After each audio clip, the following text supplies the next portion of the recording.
¿Qué tal, amigos? Muy bienvenidos un día más a Con Ánimo de Lucro. Ya saben, un espacio de información y análisis económico de confianza. Un oasis para la economía entendida siempre desde el lado correcto de la historia, desde la defensa de la libertad, la prosperidad, la propiedad y el respeto a la búsqueda de la felicidad. No se vayan, quédense con nosotros. Tenemos asuntos muy interesantes de los que hablar hoy, gente muy interesante con la que hablar hoy, y vamos a empezar por un asunto fundamental. ¿Cuál es la imagen que está quedando de España en el extranjero? ¿Cuál es la imagen que tienen de nosotros los inversores internacionales? Vamos a analizar esto en profundidad y otras muchas noticias. Uno de los principales motivos por los que España aparece en los rankings de mayor inseguridad jurídica de los países desarrollados tiene que ver con los laudos que sistemáticamente perdemos en instancias internacionales por las subvenciones a las renovables que en su día dimos y que después quitamos a mitad de partida, haciendo que numerosos inversores internacionales vinieran a España a invertir y que de repente el gobierno le cambiara el paso. Esto evidentemente hace que los tribunales internacionales de toda índole le den la razón a las empresas en contra del Reino de España. El gran problema es que España, aunque no le dan la razón los tribunales y les obligan a pagar e indemnizar, no lo hace. Y estas noticias caen como cuentagotas. Es rara la semana en la que no les tenemos que contar alguna de estas noticias. La última la pueden leer hoy en Libre Mercado, en Libertad Digital. El Tribunal del Distrito para el Distrito de Columbia ha dictado una sentencia que confirma la obligación de España de indemnizar con casi 80 millones de euros a los inversores del caso Watkins, rechazando de plano los argumentos de defensa presentados por el Ejecutivo español. ¿Qué hará el Ejecutivo español? Pues probablemente lo que ha hecho hasta ahora de manera sistemática, que es impagar. Pero tenemos muchos más asuntos que nos colocan en las portadas internacionales y no precisamente para bien. Tenemos a España como principal impulsor de esto que se llama el Grupo de Puebla, que no es otro que un club de las dictaduras autocráticas de Iberoamérica, de habla hispana, si ustedes lo quieren.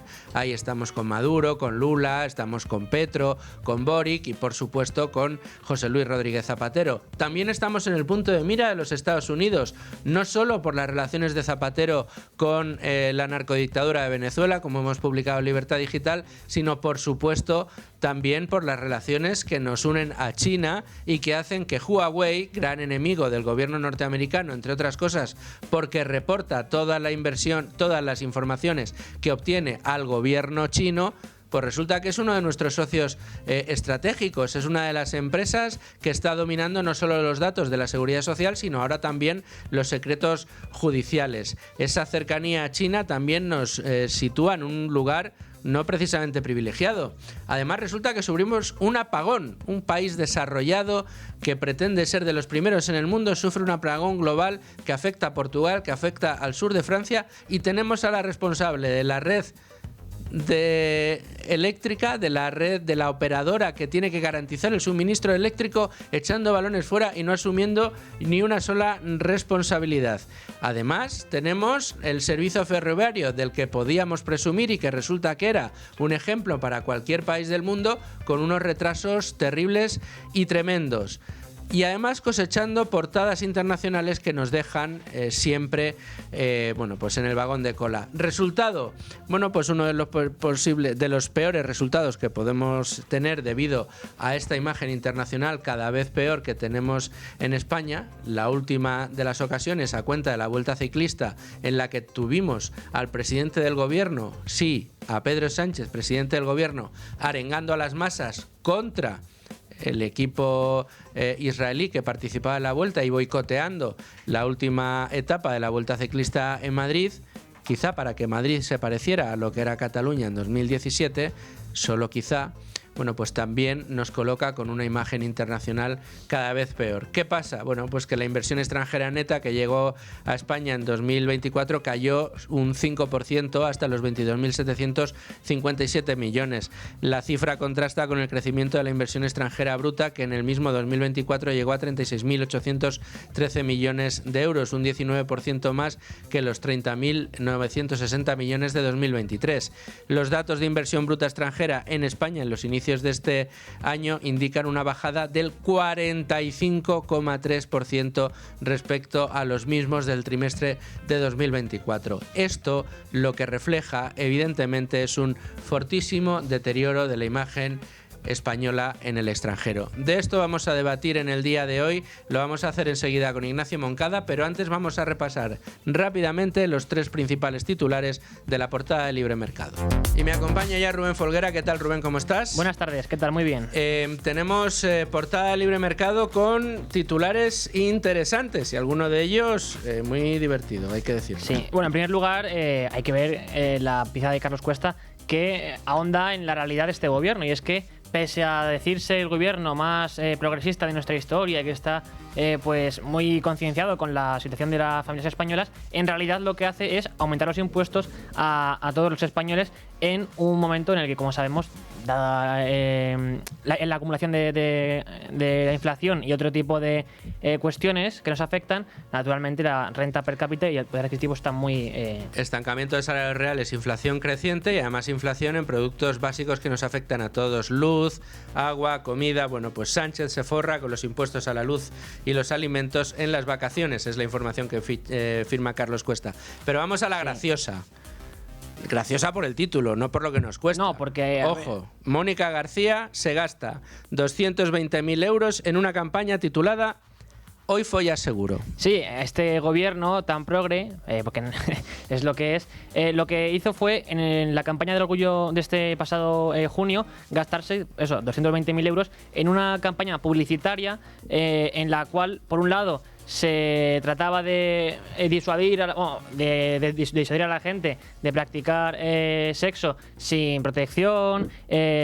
Lógicamente también entre estos gastos se contabilizaba la producción audiovisual que acompañaba, también el diseño de pancartas gigantescas con este tipo de eslóganes, que no viene sino a demostrar que lo que le preocupa a este gobierno más bien es de algún modo, ¿no?, incitar al vicio y a otras cosas más que al ahorro y a la responsabilidad. 220.000 euros en una campaña. Hoy follas seguro. En fin, estos son 2 de los principales titulares que podemos leer hoy en Libre Mercado. Ahora sí nos vamos a hacer un repaso al resto de noticias económicas del día.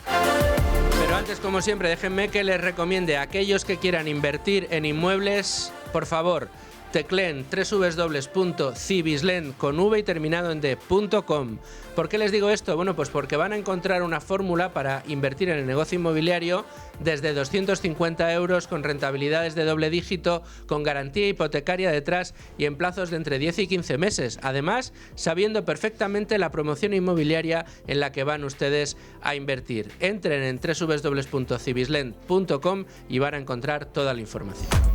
Y vamos ya con Rubén Folguera y los titulares económicos del día. Los costes laborales y los salarios suben en el segundo trimestre hasta cifras récords en 25 años. El coste laboral medio por trabajador y mes, que incluye las remuneraciones y las cotizaciones sociales, subió un 3% en el segundo trimestre del año en relación al mismo periodo de 2024, hasta situarse en 3.256,54 euros.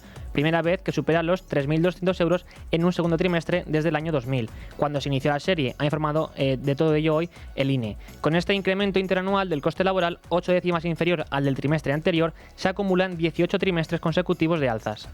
El Consejo de Ministros elevará este martes la previsión de crecimiento del Producto Interior Bruto para 2025. El Gobierno sigue pensando que vamos a ir mejor de lo que íbamos. El Consejo de Ministros elevará este martes la previsión, como comentabas, de crecimiento económico para este año, en el marco de la revisión del cuadro macroeconómico, según anunció ayer Pedro Sánchez. El cuadro macroeconómico es la hoja de ruta de la economía que elabora el Ejecutivo, con previsiones de magnitudes como la evolución de los precios, la inversión o el gasto público. La medida más relevante de este documento es la previsión del Producto Interior Bruto, que para este año de momento es del 2,6% y para el próximo año del 2,2%. De momento, el Gobierno sigue sin tener asegurados los apoyos suficientes como para poder aprobar un presupuesto. Y seguimos hablando de la OPA del BBVA sobre el Sabadell. Ahora será la CNMV la que decida el precio. Sí, así lo cuenta hoy el diario de Expansión. El presidente de la CNMV, Carlos San Basilio, ha explicado que si el BBVA no logra el 50% del Sabadell durante el periodo de aceptación y opta, en cambio, por lanzar una segunda OPA, y que sería de exclusión, en este caso sería la CNMV quien fijaría un precio para la operación y que podría ser una mezcla de acciones y metálico. Bueno, y entramos de lleno cuando son las 12:20 de la tarde, las 11:20 en Canarias, en directo, en Con Ánimo de Lucro, en tiempo de tertulia. Y lo hacemos este martes acompañado de Ignacio Moncada. Ignacio, ¿cómo estás? ¿Qué tal, Luis Fer? Pues muy bien, encantado de estar aquí, como siempre. Un auténtico placer poder contar contigo, también con Rubén Folguera, que nos acompaña siempre. ¿Sabes, Rubén? Es el de los datos. Siempre tiene ahí los datos, los cortes apuntados y sus teorías económicas, que también las tiene, y muy incisivas, por cierto. El tema de hoy tiene mucho que ver con el espectáculo que hemos estado viendo últimamente, muy relacionado con el deporte, si queréis también con el plano internacional, dentro de lo que es la segmentación de noticias, pero yo creo que tiene un punto de vista económico muy claro, muy evidente, y que además redunda en una deriva que llevamos en los últimos años, la verdad que poco positiva para los intereses de la economía española. Yo no sé, tú que estás más conectado con el mundo de las inversiones, que analizas las estrategias de multinacionales, ¿cómo se empieza a ver esa imagen de España fuera? Un país donde se va la luz, un país donde los trenes cada vez funcionan peor, un país donde abiertamente se está al lado de dictaduras como China, como Venezuela, como la Colombia de Petro, como el Brasil de Lula. Un país donde eliminamos la Golden Visa, un país donde perseguimos a los inversores extranjeros que han venido a establecerse en nuestro país.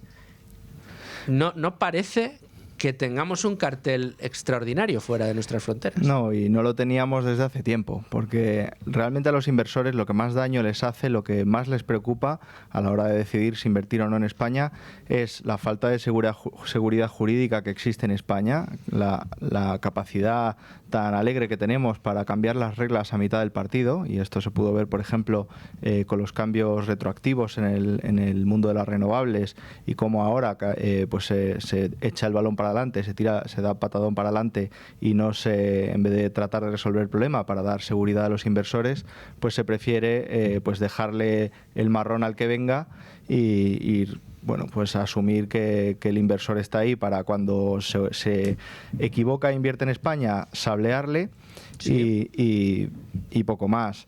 Y luego también otra parte importante es la agresividad fiscal que existe en España, no solo porque tenga impuestos altos, sino porque aunque tú pagues los impuestos que te corresponden, luego la agencia tributaria tiene una capacidad enorme para perseguirte, para hacerte la vida imposible, para hacerte al final confesar culpable cuando no lo eres, y eso al final también en España pues está, digamos, los inversores de fuera de España lo tienen muy en cuenta y está siendo muy sonado en periódicos extranjeros. Hablabas de inseguridad jurídica y a mí me gustaría poner en valor que no es algo que digamos aquí en Con Ánimo de Lucro porque lo decimos abiertamente, no porque lo escribamos en Libertad Digital, no porque lo diga Ignacio Moncada. ¿Qué os parece si escuchamos lo que opinaba hace solo 2 años y en una entrevista en la que tuve el placer de poder estar, el presidente de ITP Aero y el presidente del Círculo de Empresarios, ex CEO de la Caixa, uno de los mejores ejecutivos que ha dado nuestro país, que se llama Juan María Nin, perdón. Vamos a escuchar lo que decía sobre esto Juan María Nin hace solo 2 años. Sabemos que en estos momentos ocupamos el primer puesto en el ranking de pleitos a nivel internacional derivados de incumplimientos colgados de normativa retroactiva. Es un problema muy serio, es un botón de muestra de la falta de respeto por la seguridad jurídica. Introduce en los órganos de decisión responsables, públicos y privados, decisiones contrarias a lo que necesitamos, que es más capital, más seguridad jurídica, más proyección de futuro. Estamos hablando de unas declaraciones de Juan María Nin hace 2 años. Ignacio decía: necesitamos más seguridad jurídica, necesitamos un marco más estable, necesitamos garantías para las inversiones que quieran venir a España. De todo esto que Nin ponía sobre la mesa. Bueno, las declaraciones son impecables. En la misma línea también hacía unas declaraciones más recientemente Ismael Clemente, el presidente de Merlin Properties, que es una SOCIMI, es una inmobiliaria, por así decirlo, en el que existe una regulación que es equiparable a la de los rates estadounidenses para este tipo de inversiones, y él contaba como cuando habla con inversores extranjeros, porque al final es un negocio de capital, de atraer inversión para construir inmuebles, pues contaba que los inversores le preguntaban: ¿y cómo sabemos, después del track record que tenéis en España, que el gobierno no va a cambiar la regulación que existe para las SOCIMIs? Y decía Ismael Clemente que no sabía qué decirles, porque no encontraba argumentos suficientemente sólidos para convencer a esos inversores de que el gobierno, el Estado español, no iba a cambiar retroactivamente la normativa. Al final, los grandes problemas de la seguridad jurídica que hemos tenido en España muchas veces no son simplemente porque se necesite para invertir, sino porque además el propio gobierno crea unos reglamentos y un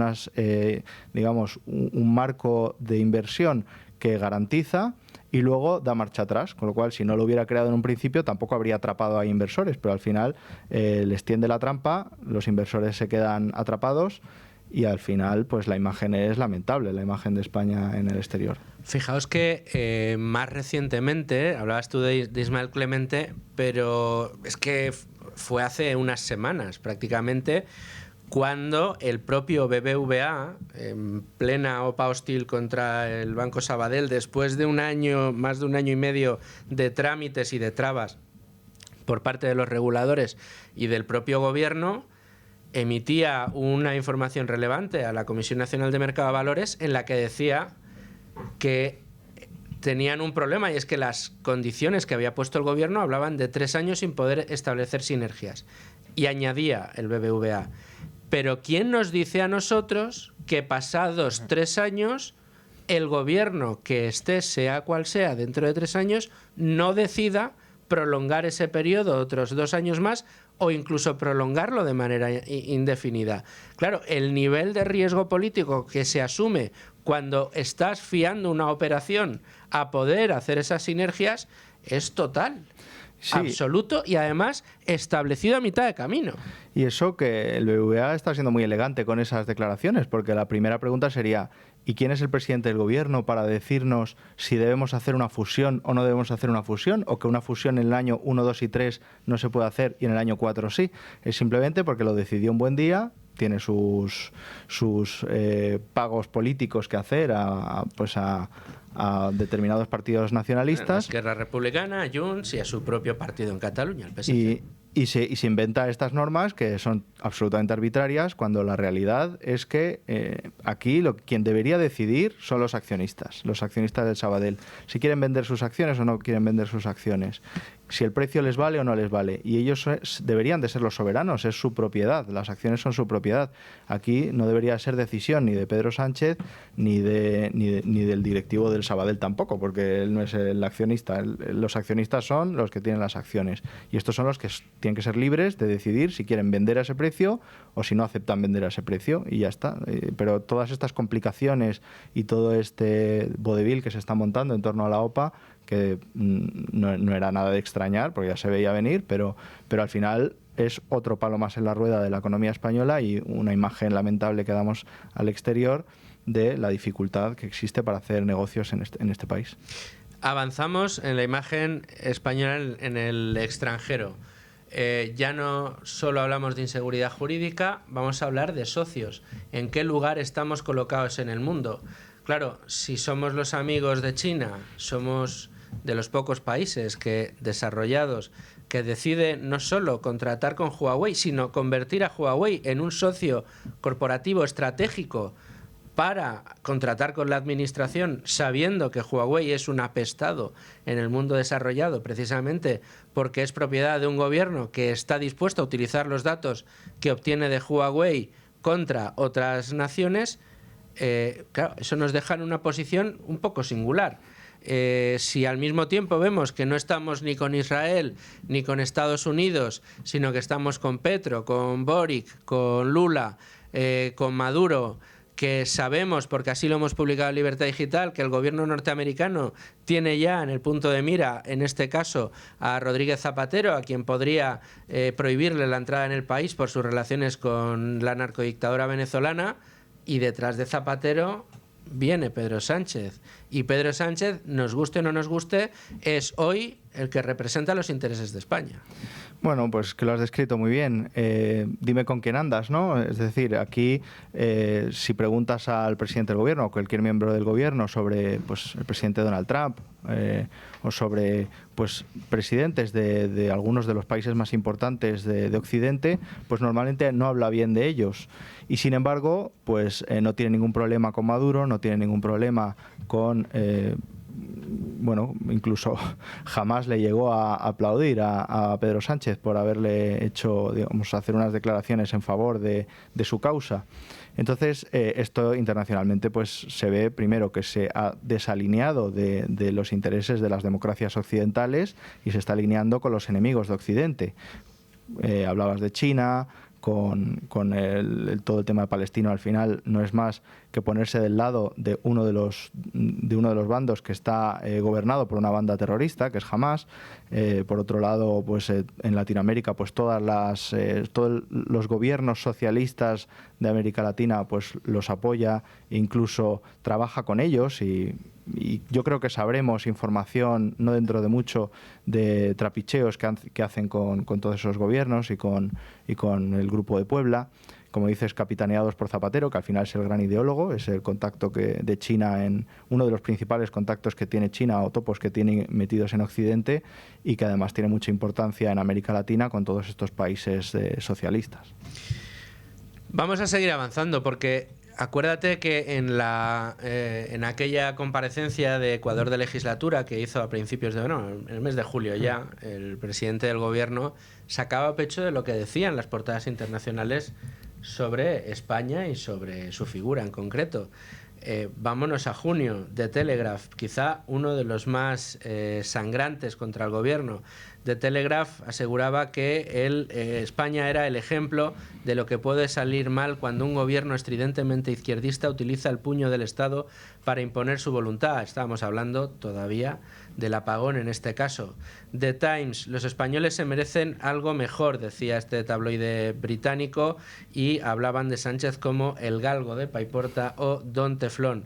The Guardian, el primer ministro español se disculpa con los votantes tras la dimisión de un diputado por acusaciones de corrupción. Crece la presión para un adelanto electoral al hallar un juzgado firmes evidencias del papel de Santos Cerdán. De nuevo de Telegraph, el presidente socialista español pide perdón por la corrupción. Un estrecho aliado de Pedro Sánchez se ve implicado en un escándalo de sobornos, pero el líder descarta dimitir o convocar elecciones anticipadas. ¿Que se creen que hemos terminado? The Times.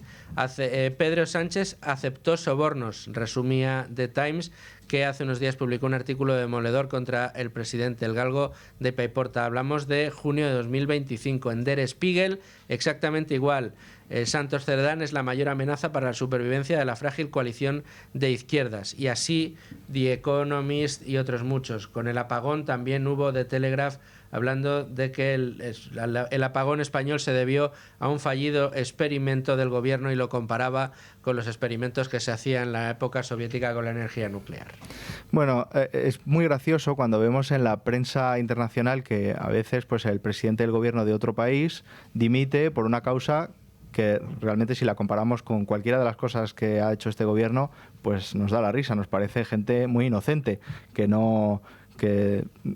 aquí no, el gobierno ni se plantea dimitir. Y yo creo que en la esfera internacional pues ya no se le escapa a nadie que está el presidente del gobierno absolutamente acorralado, está acorralado por casos de corrupción que afectan a sus círculos más íntimos, dentro de su partido, en su familia, incluso a su partido. Tiene escándalos casi a diario y la única forma que tiene de huir hacia adelante es montar teatrillos como el que azuzó el pasado domingo en la Vuelta Ciclista a España, para que la gente, para que la población española se dedique a debatir sobre otros temas que no tienen nada que ver con los casos de corrupción que le están cercando, que se pongan a debatir sobre la filosofía de la guerra, sobre los genocidios, sobre el mundo, cuando realmente él lo único que intenta es que durante ese día no se discuta de lo que le afecta a él, que es cómo puede ser que una persona acosada por casos de corrupción tan graves siga de presidente del gobierno. Al poder de la manera que lo hace y además con la escasez de apoyos parlamentarios. De hecho, el hecho de que no pueda sacar adelante unos presupuestos ya es una evidencia de la debilidad que tiene, ¿no? Le da igual, él quiere seguir con su Falcon, viajando en helicóptero, quiere seguir pues con la vida de rey que tiene y le da igual no tener presupuestos y le da igual no poder sacar ni una sola ley porque lo que quiere es seguir sentado en la Moncloa. Quiere seguir sentado en la Moncloa y si hay que azuzar a los manifestantes que este fin de semana boicotearon la vuelta, y lo que hay que hacer es felicitarles. Así lo ha hecho, ¿no es, Rubén? Sí, vamos a escuchar ahora, por un lado, al delegado del gobierno, que después de todo lo que ocurrió este domingo salió a felicitarlos y a decir que, hombre, es que en Gaza están muriendo decenas de miles de personas inocentes y que es mucho mejor lo que hizo esa horda de vándalos en la Vuelta Ciclista a España. Y por otra parte, también esa misma mañana Sánchez, en un mitin del PSOE, de fondo tenían una bandera de Palestina inmensa. Ya se ha olvidado de cuando ponía aquella bandera inmensa de España, ¿no? Lo que hizo Sánchez fue felicitar también a los vándalos. En Madrid hoy se ha interrumpido una carrera ciclista, porque el pueblo de Madrid ha enviado al mundo un inmenso mensaje de solidaridad, de humanidad y de empatía con el sufrimiento del pueblo palestino. Madrid hoy ha sido ejemplo de dignidad, enarbolando alto y fuerte la bandera de la paz. Que sabéis que hoy termina la Vuelta a España y vaya por delante nuestro reconocimiento y respeto absoluto a los deportistas, pero también nuestra admiración a un pueblo como el español que se moviliza por causas justas, como la de Palestina. España hoy brilla como ejemplo y como orgullo. Ejemplo ante una comunidad internacional donde ve cómo España da un paso al frente. Tremendo. Marlaska creo que también. Marlaska también. Vamos a escucharlo. Yo vi ayer una imagen realmente de una sociedad comprometida con la paz en el mundo. Vi la imagen de unas fuerzas y cuerpos de seguridad del Estado absolutamente profesionales, que yo creo que son la envidia de cualquier Estado democrático, y lo que no entiendo es qué otra imagen hubieran querido ver otras personas. Bueno, pues esta es la imagen de España, esta es la España que tenemos. Señores inversores internacionales, vengan ustedes, miren lo que tenemos. Además es evidente que a Pedro Sánchez y a todo su gobierno los palestinos le importan un pito. Es decir, si estás muy preocupado por la violación de derechos humanos, ¿qué haces tratando con China, que los tiene aplastados a su población? ¿Cómo has abandonado al pueblo saharaui en manos de Marruecos? No sabemos a raíz de qué. Y a cambio de eso, además, dejaste de importar gas argelino para empezar a importar gas ruso para financiar su guerra. Le da igual, realmente es pues una excusa para montarla, para que la gente discuta sobre ello, y además algo muy preocupante, que es empezar a crear un clima en el que la violencia empieza a verse ya en las calles. Y eso, bueno, pues ya lo dijo Zapatero, el ideólogo de Pedro Sánchez, que es Zapatero, de que a la izquierda le interesa mucho que haya tensión, y cuando se ven acorralados azuzan la tensión todo lo que pueden.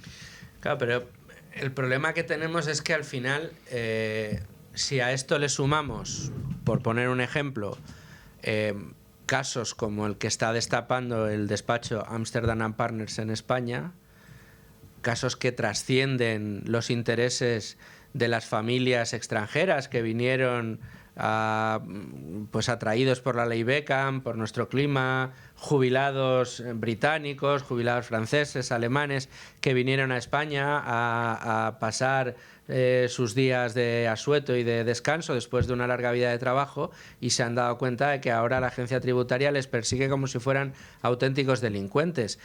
Este es un caso casi anecdótico comparado con todo lo que está viendo, en este caso, el despacho Amsterdam & Partners. Es que casi que no se salva nada. Al final, la única defensa que podemos hacer de España como destino de inversiones es que tenemos un clima fantástico, que tenemos una gastronomía estupenda, Pero es que ya no podemos ni presumir, Ignacio, de las infraestructuras, porque resulta que tenemos problemas en Barajas, que los trenes no llegan a destino, que se quedan parados a mitad de camino, que tenemos las estaciones abarrotadas y no les damos salida. Y además el ministro responsable diciendo que eso no lo estamos inventando, que somos los tíos más puntuales de Europa. Sí, esto me recuerda a mí a la escena aquella de los hermanos Marx en la que van en un tren y van arrancando paredes del tren y trozos del tren para quemarlo en la caldera y que siga avanzando el tren. Aquella escena de más madera, más madera. Pues aquí igual, para ellos seguir un día más, una semana más en el poder, en la Moncloa, pues van arrancando trozos de España y los van quemando. Y les da igual que aquí luego ya en unos años pues esto haya que reconstruirlo, les da igual que podamos ir a un enfrentamiento civil, les da igual que fuera de España pues la imagen sea lamentable y que nadie quiera pues ni plantearse invertir aquí. Les da igual porque el objetivo es que el tren avance unos metros más y ya veremos cuando venga el siguiente cómo se arregla. Por último, Ignacio, lo que tenemos encima de la mesa ahora mismo por parte del Gobierno es el trampantojo de presupuestos. Hoy en el Consejo de Ministros se va a aprobar una previsión de PIB, un cuadro macroeconómico que sirva de base para la elaboración de un presupuesto que, salvo sorpresa, no se va a aprobar en las Cortes. De hecho, es probable que ni siquiera lo vayan a presentar si consideran que no tienen los apoyos necesarios. Claro, en esos presupuestos estamos dando por hecho que España camina a un ritmo que el Ejecutivo da por muy bueno. Es decir, el Producto Interior Bruto crece y además crece no solo por la expansión de gasto público, en la que luego si quieres entramos, sino también porque el sector exterior está funcionando. Pequeño problema, el sector exterior funciona en parte, y corrígeme si me equivoco, porque resulta que llevamos con los salarios estancados en términos reales desde hace 30 años y gracias a que tenemos una mano de obra más barata, las compañías en España han podido capear la crisis inflacionaria y poder seguir produciendo a precios competitivos para poder servir al exterior. Por eso nuestro sector exterior está funcionando, pero en el momento en el que gripen mercados compradores, ahí ya ni siquiera bajándonos los salarios, ni siquiera convirtiendo a nuestros trabajadores en la mano de obra más barata de la Unión Europea, por lo que nos podemos permitir el seguir vendiendo fuera.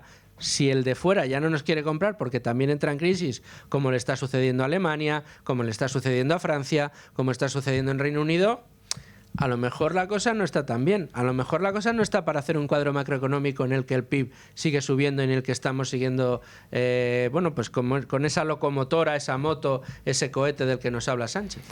Sí, esto explica por qué cuando pues nuestros oyentes pues escuchan al gobierno hablar de la economía y decir que va tan bien, por un lado se preguntan cómo es posible que la economía tan bien si en sus economías personales y a sus conocidos pues lo que te dicen es que sus salarios y sus rentas están estancadas, que no pueden acceder a una vivienda, que los productos, los bienes y servicios que consumen cada vez son más caros y que entonces al final su poder adquisitivo está cayendo. ¿Cómo puede ser que la economía vaya tan bien y luego la economía de cada persona individualmente no vaya tan bien? La realidad es que cuando coges la economía en su conjunto, puedes decir que crece también porque crece la población. Todo el mundo puede seguir estancado o incluso ser más pobre, pero si crece la población, pues el Producto Interior Bruto total aumenta. Pero eso no quiere decir que nos vaya mejor, que la economía vaya mejor. El PIB de países como Brasil o yo qué sé, de países grandes, pues será mayor que el de España, pero eso no significa que vaya mejor individualmente cada ciudadano. Lo importante es cómo es la renta per cápita, cómo es la economía para cada una de las personas que viven en ese país. Y lamentablemente en España pues estamos estancados desde hace mucho tiempo. Estamos estancados desde hace mucho tiempo y sin visos, o sea, sin sentar bases para crecimientos futuros.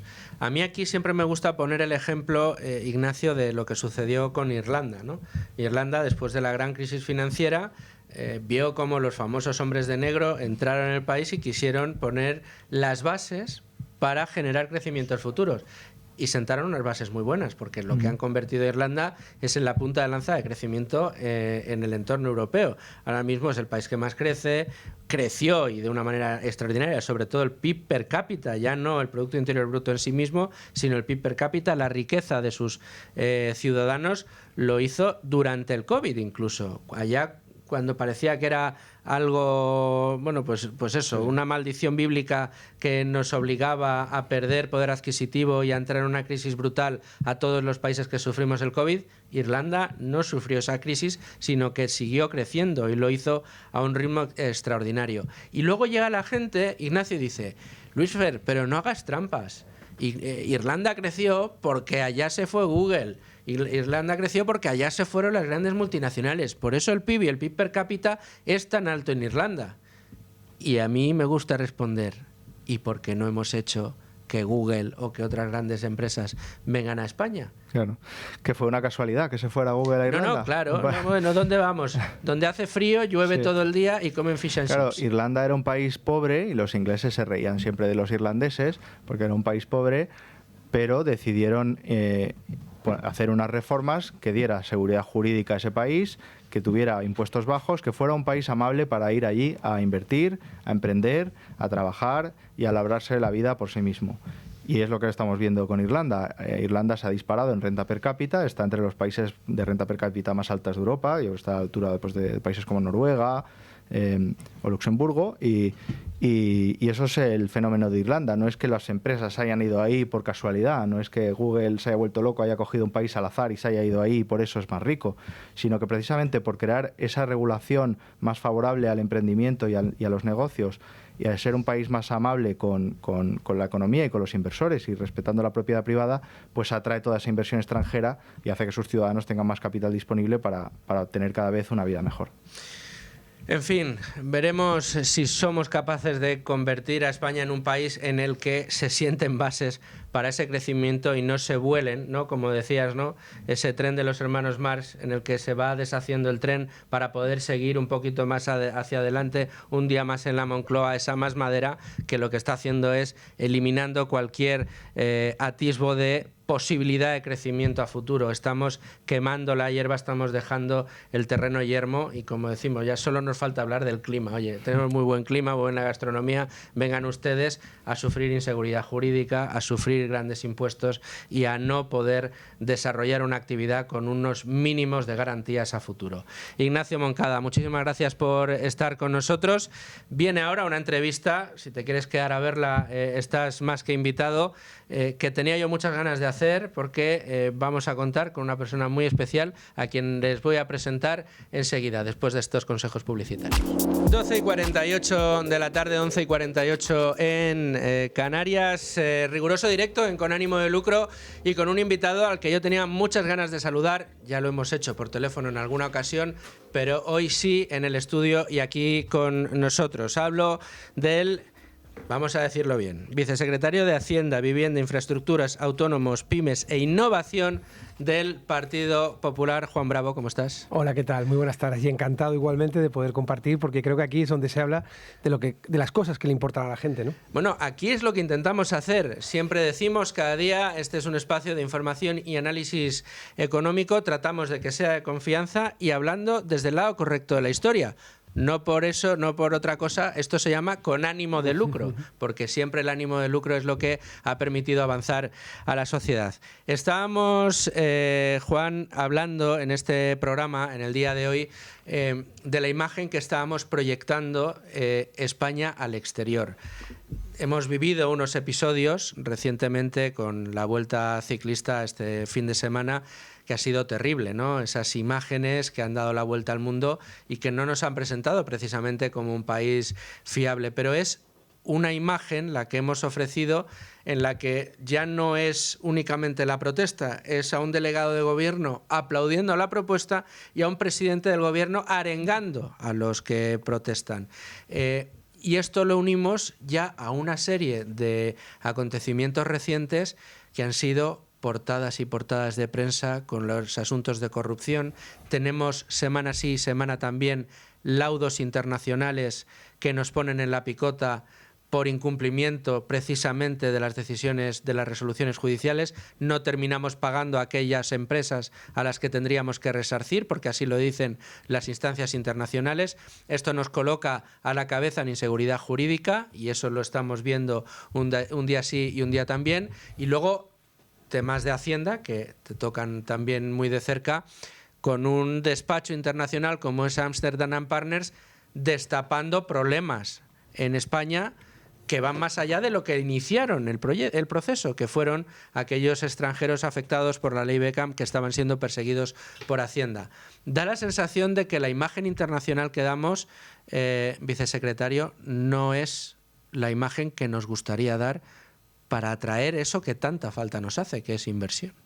Da la sensación, no, por desgracia es la realidad. Como bien has hecho un relato perfecto, y si me permites que vayamos un poquito más atrás, recordemos a nuestro presidente del gobierno insultando al presidente de Argentina, al presidente de Estados Unidos, a la máxima autoridad en Ucrania, es decir, metiéndonos en continuos rifirrafes con Italia, aunque luego fue a visitarla, pero inicialmente también la criticó a la ultra Meloni. A la ultra Meloni, y luego, sin embargo, decía que era una persona... Quiero decir, el mundo...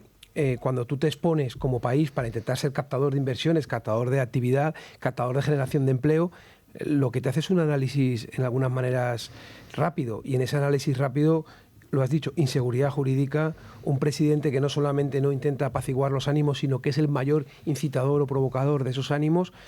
Bueno, cuando alguien nos ve desde fuera, si no tiene seguridad jurídica, si tiene los impuestos más altos y el que más está subiendo de toda la Unión Europea, si tienes a un presidente que en vez de ser pro empresa, pro actividad, pro empleado, lo que hace es buscar una tensión entre el trabajador y el empresario y el trabajador, al final nosotros iríamos a un país en esas condiciones. Es más, cuando nosotros vemos a algunos máximos dirigentes de países que toman ese tipo de actitudes, ¿qué está pasando? Pues que la gente no va. Y cuando te coges los datos, que es una de las mayores necesidades que tiene este país ahora mismo, la inversión extranjera, porque la gente no se fía a los de fuera para venir aquí, y muchos de los que están aquí toman las decisiones de ir a otros países porque el suyo, el propio, en el que más interés tendrían, les da mucho miedo porque hay una persona al frente que no tiene mando del avión y encima lo que se dedica es a complicarle más la vida al resto, porque oye, si no sabe, pero por lo menos no hiciese daño, pues supongo que alguno diría, no pasa nada, pero el problema es que además intenta hacer daño, ¿no? Intenta hacer daño, y eso que lo hace sin tener presupuestos aprobados, y aún así dispara el gasto como lo está haciendo. Hoy en Consejo de Ministros se quiere aprobar ese cuadro macroeconómico para elaborar unos presupuestos que todavía está por ver que se presenten, esto habría que verlo, pero lo que tiene toda la intención el gobierno es en elevar el PIB y seguir desarrollando un relato según el cual España es la envidia del mundo en materia económica, cuando con lo que estamos viendo está una visión bastante alejada de la realidad. Hombre, lo primero es que intenta demostrarnos que es bueno no tener presupuestos para un país. Está diciendo que todos los demás son tontos. Es decir, todos los presidentes autonómicos que tienen presupuestos, los socialistas también, es que no saben cómo va la economía. Los alcaldes socialistas también que hacen presupuestos no saben cómo va la economía.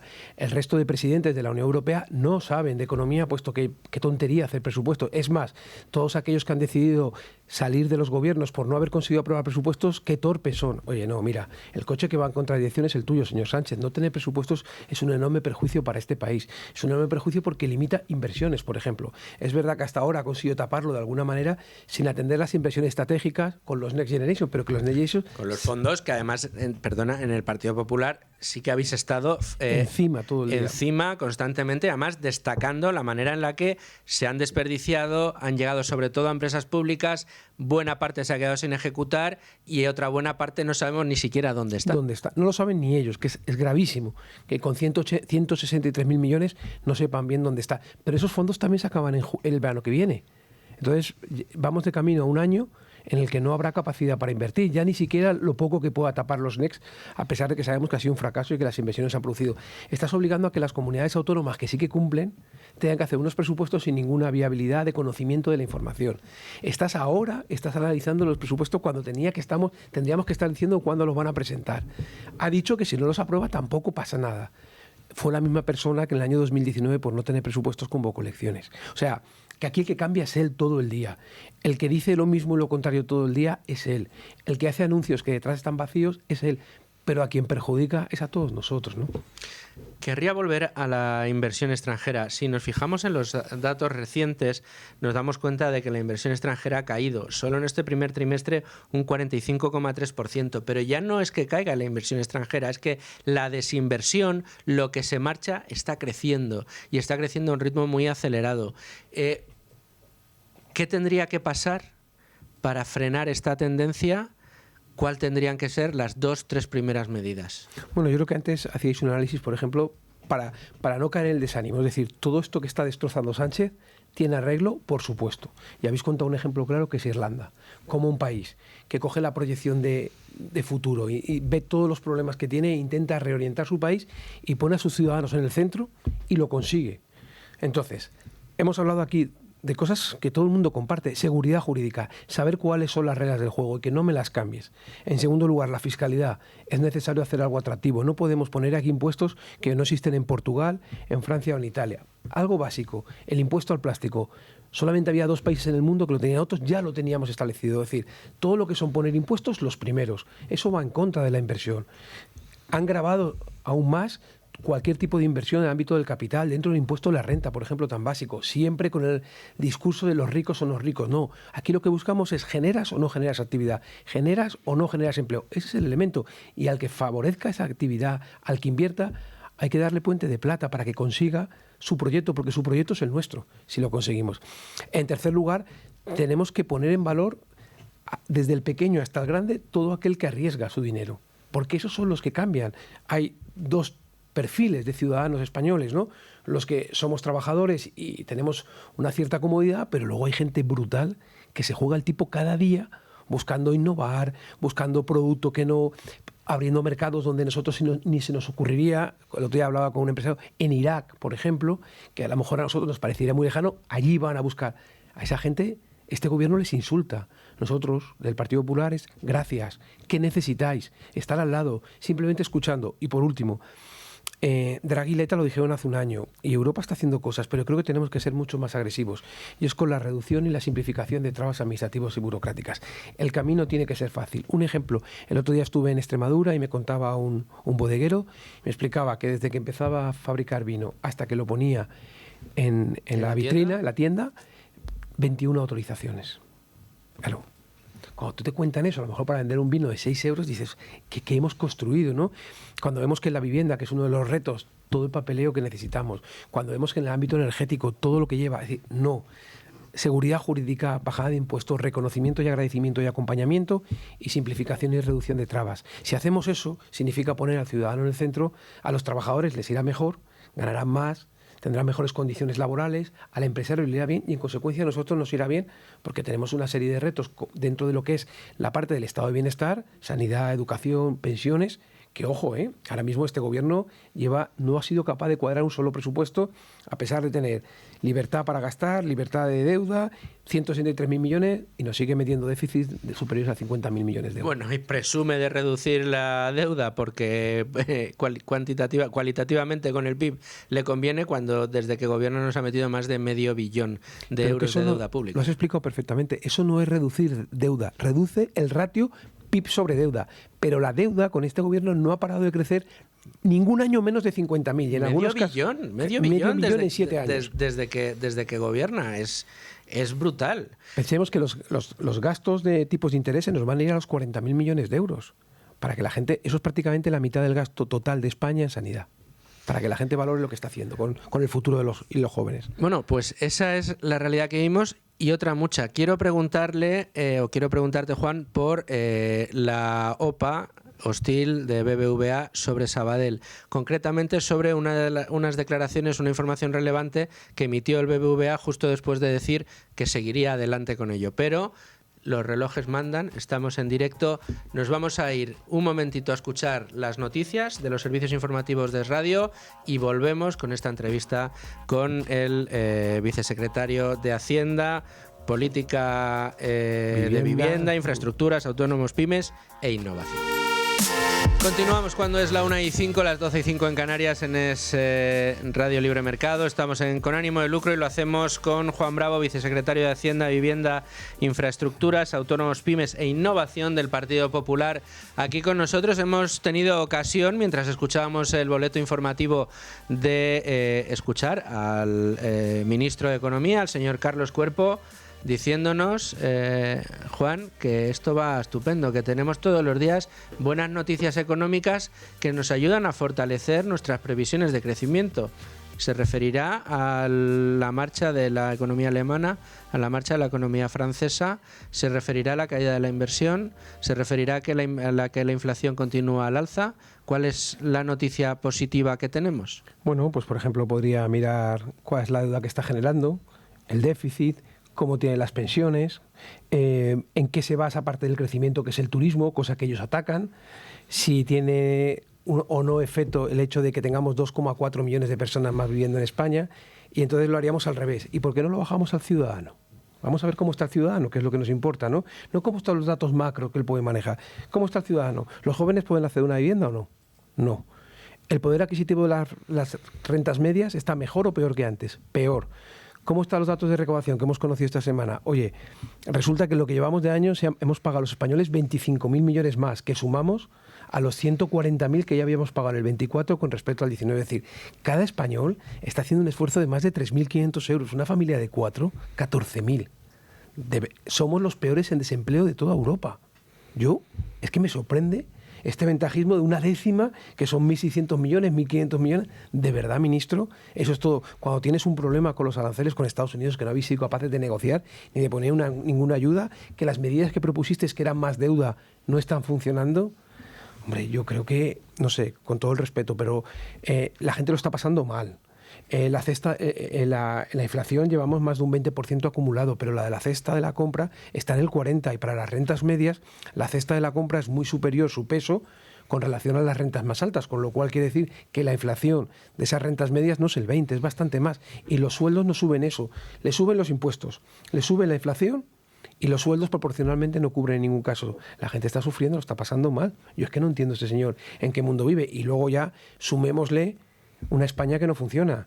Yo he venido hoy en el tren, 2 horas de nuevo en el tren, encerrado, 2 horas de más. El viernes cogí un avión en Barcelona-Málaga, 3 horas de espera. Vemos que se nos apaga la luz, vemos que la gente tiene que comprar la cita para ir a la Seguridad Social. No sé, yo no sé en qué mundo vive. Pero sí hemos escuchado al ministro Óscar Puente presumir de que seguimos siendo los más puntuales de Europa. Los segundos más puntuales de Europa. ¿Cómo puede decir esa barbaridad? Y además hemos tenido el dato de que millones de personas no han podido recibir una indemnización que hubieran recibido antes por la falta de puntualidad de los trenes, que hay un número enorme de trenes que no llegan puntuales, que la gente ya va a los trenes y ni se queja, se desespera, dice alguna palabra de desesperación, pero ya la gente va al día de... Mira, yo me he llegado a encontrar gente que iba al día de antes para evitar los retrasos y haciendo noche de hotel, con el coste que eso supone para un autónomo si tiene que ir a una reunión. Hoy en mi tren iba gente a una reunión con el Ministerio, con la Secretaría de Estado. Supongo que le dirán, oiga, que es verdad que llegan tarde. He encontrado gente mayor que va en el tren con un bocadillo y agua, porque no sabe lo que va a durar el trayecto. Y el ministro...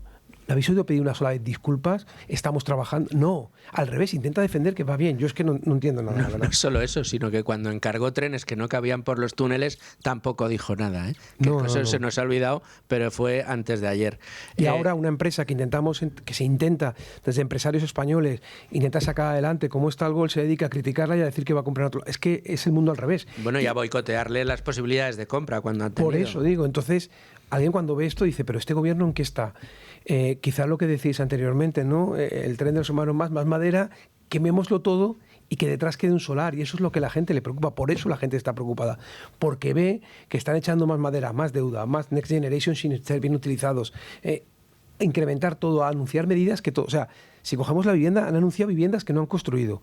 Han anunciado agencias que no han construido. Ahora anuncian dinero que no va a llegar. Hasta casi 30.000. ¿Pero qué me estás contando? Que hagas viviendas. Que eso es lo que sabemos todo el mundo seguro, que mejora la situación. Construir vivienda de todo tipo, pública, con precio tasado, con no sé qué, para intentar ayudar libre, para que haya mercado. Hace falta, el último informe decía 720.000. Pero si es una oportunidad.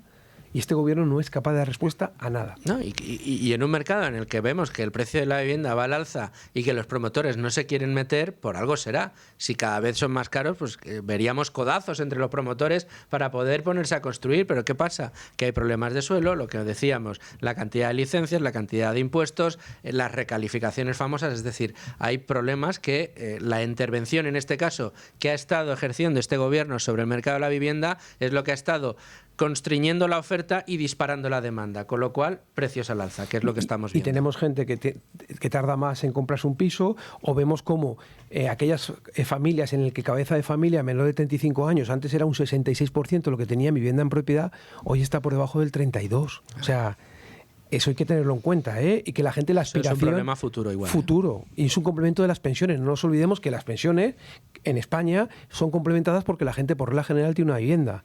Y no puede ser que la aspiración de un joven sea que sus padres fallezcan para recibir una vivienda. Y eso es lo que está pasando en España.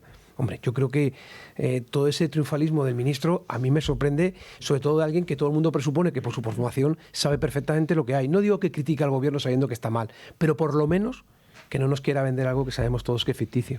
Vamos a avanzar un poquito, vamos a tratar de, después de ver este solar que nos están dejando, esto quemando ahí todo el tren, vamos a tratar de ver cómo se puede construir a partir de ahora. Decías que podemos coger el ejemplo de Irlanda. A nivel fiscal y a nivel de gasto, vemos que uno de los problemas es el déficit, tenemos una deuda creciente que nos está obligando a un gasto cada vez mayor, tenemos un sistema de pensiones asistencial que, tal y como está concebido a día de hoy, con los boomers entrando en la ecuación, va a obligar a seguir incrementando el gasto. Vicesecretario, de aquí en adelante, en el caso de que el Partido Popular pudiera llegar a coger las riendas del país, ¿vemos posibilidad de reducir el gasto público expansivo que este gobierno ha estado disparando durante los últimos años lo suficiente como para que el nivel impositivo que se nos ha puesto a los españoles pueda empezar a bajar? Porque sabemos que esas dos vías tienen que ir de la mano. Bueno, pues yo creo, lo primero, en cuanto a ese gasto, yo creo que todo el mundo lo está pidiendo, la eficiencia del gasto público. Cuando algunos intentan, no, los recortes, no, eficiencia. Y cuando nos dicen, oye, ¿qué es eficiencia? Pues mira, en eficiencia nos podemos ir, por ejemplo, a los informes que plantea la AIREF. Cuando hace análisis de determinadas políticas y te dice, oye, tienes una política de industria en la que tú haces llegar un dinero y el 40% de ese dinero acaba en empresas, acaban siendo quebradas. Y te plantea que apliques otros modelos que han aplicado en otros países. Pues ahí puedes, por ejemplo, tener casi 2.000 millones que no tendrías por qué tirar.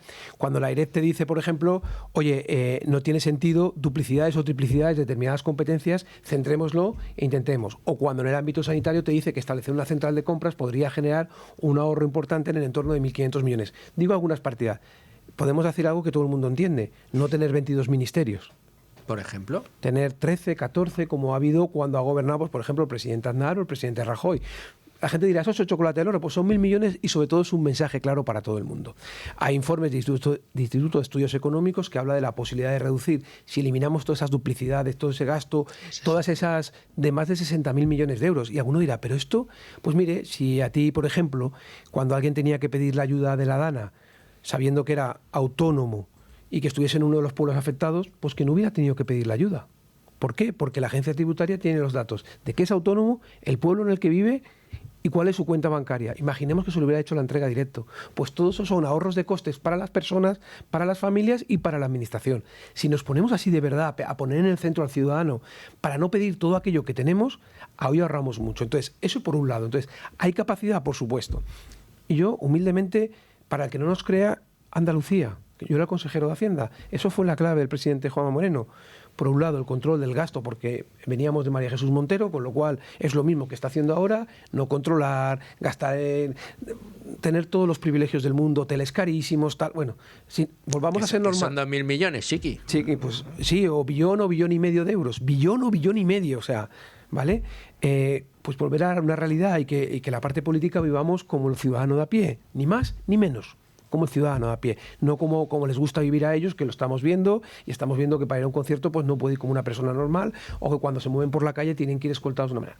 Oiga, es evidente, ¿no? Y en la segunda parte, los impuestos. Hemos hablado de que llevamos, en lo que llevamos de año, de enero a julio, 25.000 millones más entre impuestos y cotizaciones sociales, que si comparamos el 24 con el 18 son 140.000, que eso suma 165.000 ya, que vamos a acabar por encima de 170.000, y los ciudadanos no tienen mejores servicios. Entonces, cuando tú rebajas la carga impositiva para intentar provocar con sentido, ¿qué nos hace falta? Inversión. Favorezcamos todo aquel que quiere invertir. ¿Qué queremos? ¿Que inviertan las empresas? Demos la reinversión, el beneficio de la reinversión, favorezcamos la amortización acelerada. ¿Qué tenemos? ¿Un problema de natalidad? Hagamos una política de verdad de natalidad para que las familias que tienen niños encuentren su recompensa, porque por mucho que tengamos incentivo fiscal, ayudas directas y tal, va a ser inferior al gasto que generan esos niños, con lo cual la economía va a crecer. Y no intentemos focalizar en las pensiones un ataque continuo, porque en este país solamente ha habido un presidente del gobierno que ha congelado las pensiones. Solo ha habido uno, que quede claro. Solo ha habido un presidente. Y estoy convencido que no lo quería hacer. Le impuso Europa.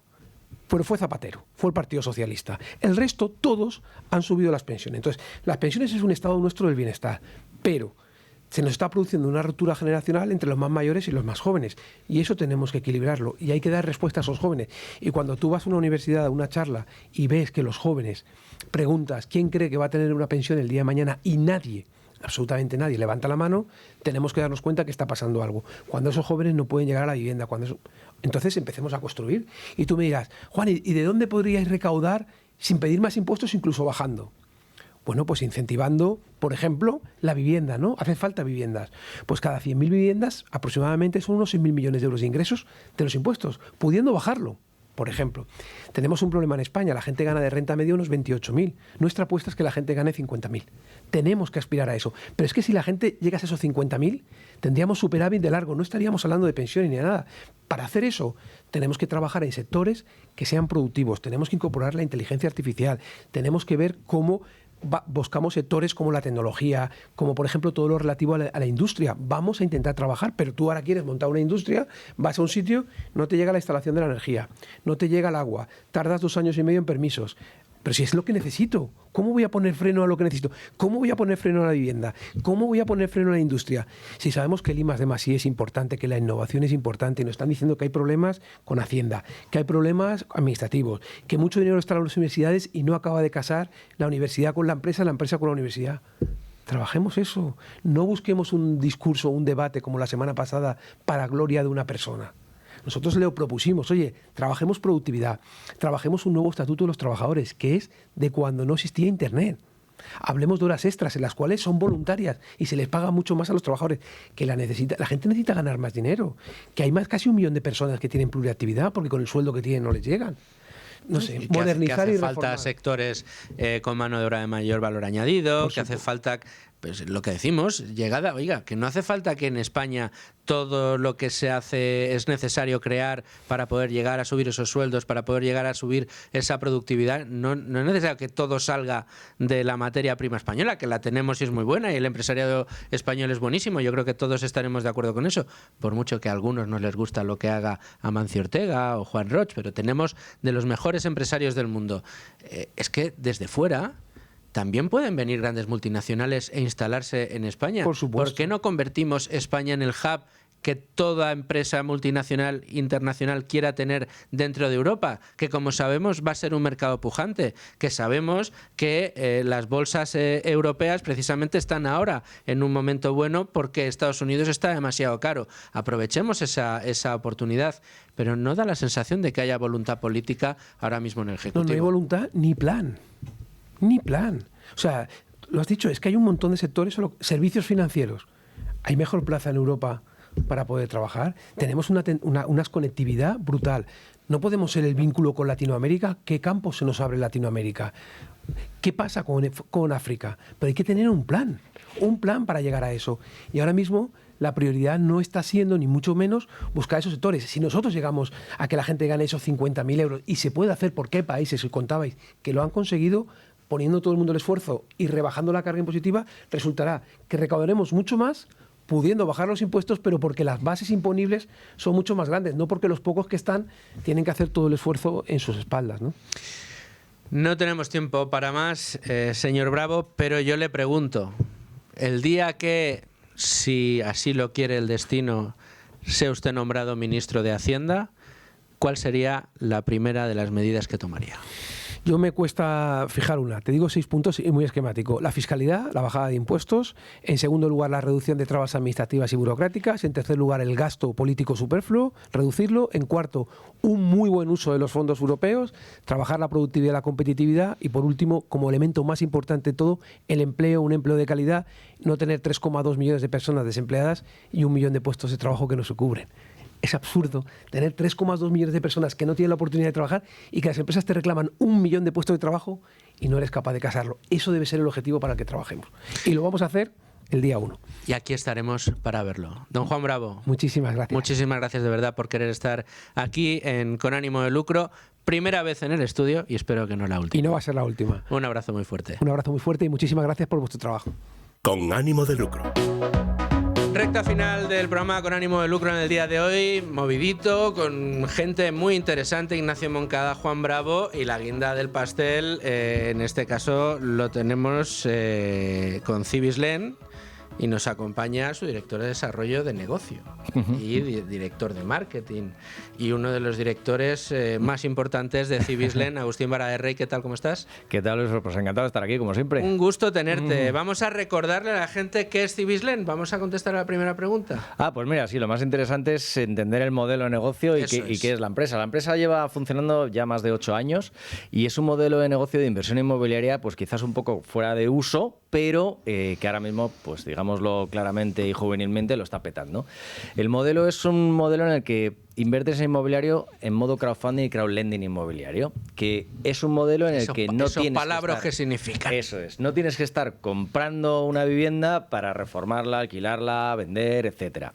Esto es un modelo de inversión inmobiliaria en el que prestamos un capital, financiamos un proyecto inmobiliario a un promotor muy concreto, o sea, cada promotor nos presenta proyectos y el inversor decide en qué proyecto invertir, financiándolo. Es decir, necesita 1 millón para comprar un suelo, 1 millón para hacer una reforma, para levantar una obra, para empezar una construcción, etcétera. Pues nosotros le prestamos a través de nuestros inversores, vosotros sois los inversores, pues el capital que necesite. Y desde 250 euros cualquiera puede invertir. Y el modelo este está funcionando muy bien porque efectivamente consigue que cualquiera invierta en proyectos inmobiliarios con cantidades muy pequeñas y con rentabilidades de doble dígito. Yo, fíjate, Agustín, en esto siempre lo ponemos de relieve. Al final, todos sabemos que en España la primera inversión que a todos se nos ocurre, cuando tenemos conciencia de que es el dinero, ganarlo y lo que nos gustaría ganar más, es un inmobiliario. Ay, sí. Joder, este tiene 3 pisos, fíjate que bien vive, tal. Quiero ser rentista. Entonces, claro, lo primero que se le viene a la cabeza es ahorrar para poder dar una entrada, para poder comprarse un piso, hipotecarse de nuevo si es que ya tiene una hipoteca en el que vive y ponerlo en alquiler. Claro, todo este proceso que es tan buscado por tantos inversores en España, en el fondo encadena una cantidad de riesgos enorme. Primero, el trabajo que te cuesta acumular la entrada. Sí. En segundo, claro, y luego te descapitalizas de ella enseguida, porque la das de entrada para adquirir una deuda, con lo cual ya sumas un riesgo más. Tienes una deuda y una hipoteca asociada, que es pagar una serie de intereses. Y después ya toda la operativa que supone ponerla en alquiler. Y al final dices, oye, ¿y cuál es la rentabilidad media del alquiler en España? Porque si todos decimos, no, claro, yo pago hipoteca 700, cobro 1.000, pues gano 300 ya. Claro, sí. Y los impuestos, y las derramas, y la comunidad, etcétera, etcétera, ¿no? Todos los problemas añadidos, por no hablar de que se te puedan inquiocupar o este tipo de cosas. ¿Cuál es la rentabilidad media? Un 6%. Sí. Claro, entonces tú dices, oiga, que usted, gracias a Dios, a la tecnología y a iniciativas como la que tenéis en Cibislen, puede participar del negocio inmobiliario, pero no de las rentabilidades del alquiler. No. Usted puede participar de las rentabilidades de la propia promoción inmobiliaria. Eso es. Y esta es la magia de Cibislen, claro. Sí, o sea, nosotros entramos en un momento de la financiación en el que los bancos no entran. Es decir, la compra del suelo, un banco no entra en la compra del suelo. Incluso en los inicios de una obra, muchas veces los bancos no entran si no está comercializado ya un 60 o 70%. Entonces, claro, al final los promotores dicen, bueno, si necesito empezar la obra, necesito un capital. Y ese capital, pues lo consigues con inversión privada o, bueno, capital propio. Capital propio o modelos como el nuestro, que lo que consigue es mucho microinversor. Mucho microinversor que cada vez quiere invertir más, Cada también vez te digo. más y cada vez menos micro. Sí, eso te iba a decir, porque nosotros la inversión mínima, como decíamos, es 250 euros, pero hay gente que se mete sus 30.000, 50.000 euros fácilmente. Pero bueno, nosotros intentamos que todo el mundo pueda invertir. Y de hecho, mira, un llamamiento que quería hacer aquí Venga. es que tenemos tanto inversor ahora mismo que muchos se quedan fuera y los pobres, oye, pues se quejan, he estado aquí, tal. Pues no os preocupéis que todas las semanas lanzamos nuevos proyectos. Si no has podido entrar en el que querías, tienes el siguiente que será unos días más tarde, siempre son pocos días de separación, alguna vez se nos va a 10 días, pero bueno, seguidamente siempre lanzamos proyecto. Y otro llamamiento es, oye, si nos escucha algún promotor que quiera financiar su proyecto, oye, aquí estamos, aquí Cibislen financiamos de entre 1 y 5 millones, le damos de financiación y todos analizarlo, pero encantadísimos de recibir proyectos a mansalva. Claro, y esta es una de las partes más importantes de vuestro modelo de negocio. Y aquí hemos tenido a vuestro encargado de las due diligence, a Martín, creo que era el nombre. ¿A Martín González? Sí, Martín, que nos decía, que vienen muchos promotores, cada vez más, pero claro, esos hay que estudiarlos, porque al final lo que tenéis que tener es un buen margen de seguridad para garantizaros que ese dinero va de vuelta. O sea, nosotros lo que más miramos cuando analizamos un proyecto es las garantías. Y el que el proyecto sea viable, que el promotor sea profesional.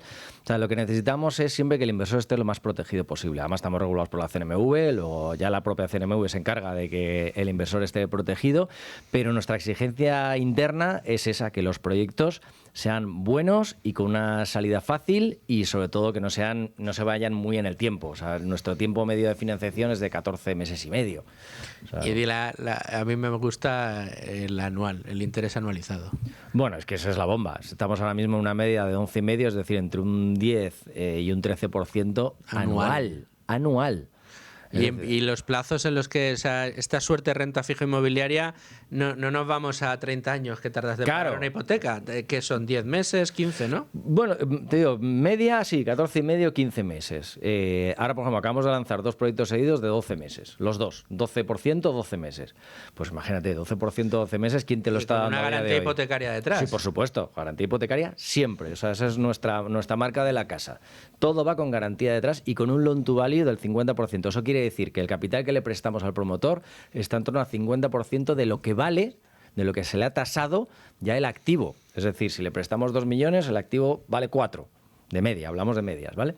¿Qué quiere decir eso? Que en caso de impago, si de repente pasan los 12 meses, los 15 meses, no paga, dice, bueno, pues ejecutamos la garantía, es decir, nos quedamos con un activo que vale 4 y nosotros solo le hemos prestado 2. Dime tú si el inversor no recupera capital. No, o sea, que si yo ahora mismo entro en www.cibislen, con V y terminado en .com, me suscribo, ya tengo acceso a toda la información sobre las próximas promociones y lo que ya tenéis. Efectivamente, además es gratis completamente. Y entonces digo, oye, esta promoción que vais a sacar la semana que viene me interesa muchísimo, yo quiero ser de los que aporte ahí 2.000 euros para esa próxima promoción. Yo ahí llevo ya ingreso mis 2.000 euros y cuando abráis el plazo, estoy el primero, le doy, invierto. Y en este caso, en 12 meses, un 12%. Un 12%. Se te devuelve tu capital principal más el 12% generado. Y lo puedes reinvertir o sacarlo, hacer lo que te dé ganas tu dinero. Si quieres que topar el interés compuesto, tienes que reinvertir. Efectivamente. Pues mejor explicado imposible. Bueno, gracias a ti, Luis, porque ya te lo sabes. Es una extraordinaria fórmula para invertir. Agustín Vara de Rey, muchísimas gracias por estar con nosotros. Gracias a ti por aceptarnos aquí.